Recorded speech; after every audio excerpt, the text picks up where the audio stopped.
Máme i první písemnou zprávu o tvrzi Chvaly,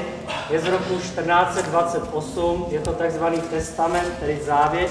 kde je právě jmenováno veškeré jmění, které měl Václav Kříž a který vlastně přešli na jeho dceru Anu. Já bych se pak zastavil až u roku 1615, kdy majitelem Chval se stává Jiří Vtelenský ze Vtelna, významná postava, která se zapojila do českého stavovského povstání. No a od roku 1652 až do zrušení řádu v roce 1773 byly Chvaly spojeny s pražskými jezuity a zároveň sloužily jakoby takovéto zázemí pro provoz samotného Klementína, takže